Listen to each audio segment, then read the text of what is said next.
The Cincinnati Bengals are off another win and cover. They're now 8-0 straight up and incredible 7-0-1 against the spread. They're the Monday night home team on Monday Night Football against the Houston Texans. And we are going to discuss this game with Joe Duffy from OffshoreInsiders.com. I'm Peter Loshak. You're watching SBR Videos. So Joe Duffy, I always assign you games. You're always free to pass with a pick. But I think I'm seeing two plays here that I think I'm liking. One of them is kind of obvious. The other one might be a little bit crazy. We'll see what you have to say.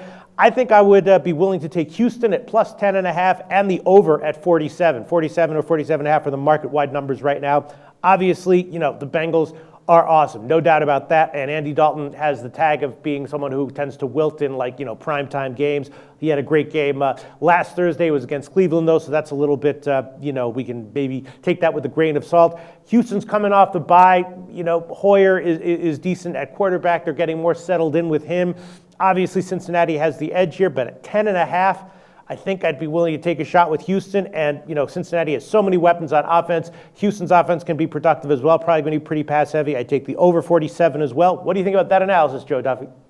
Well, Peter, as a general rule of thumb, in every sport other than college football, as we said, college football is the one exception. I'm usually a dog player, and especially big underdogs. But a little different on Monday Night Football. Even though some might argue that Sunday Night Football has become the marquee game, there's still something special about Monday Night Football. And quality teams always have done well on Monday Night Football. In fact, undefeated home teams on Monday Night Football are 17-5 against the spread going back to 2003.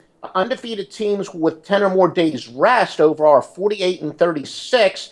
Houston, look, their quarterbacking situation is adequate. I did say all along that they are much better with Hoyer, and obviously in 2020 hindsight, again, I'm almost always right, and I was clearly right here. But Houston, they've got no Arian Foster. They have a tremendous wide receiver, DeAndre Hopkins. He's been fantastic to say the least. In fact, it's amazing with a mediocre quarterback to throw to him and nobody to really take the pressure off him. What a year he's having, because they really don't have any receivers after that. They used to have, they briefly had Arian Foster. Even when Foster came back from the injury, at least his presence kind of kept the defenses honest, even if he wasn't putting up great numbers. But now they're basically a one-man offense. And in the case of Cincinnati, I think that they still have something to prove every week. A lot of people like myself, we question about whether Andy Dalton's for real. They still have to truly prove it in the playoffs, but I think they're never going to let down. It's still a little bit of an us against them. And I do think they're going to come fired up for just about every game, especially a Monday night game. I don't know if I'm ready to go official on this, but I lean a little bit towards Cincinnati. But the fact that, as a general rule of thumb, it is better really to go with the inferior teams because so many NFL systems are regression to the mean systems. But if anything, I lean the other way. No, I hear you, Joe Duffy. I mean, obviously, Cincinnati's awesomeness on offense cannot be denied.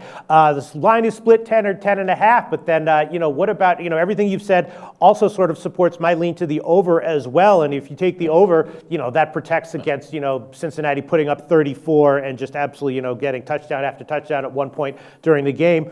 47 or 47.5 is a market-wide number. That's high, but not in the stratosphere, not one of these 50.5 totals. What about over 47? That might be a great play.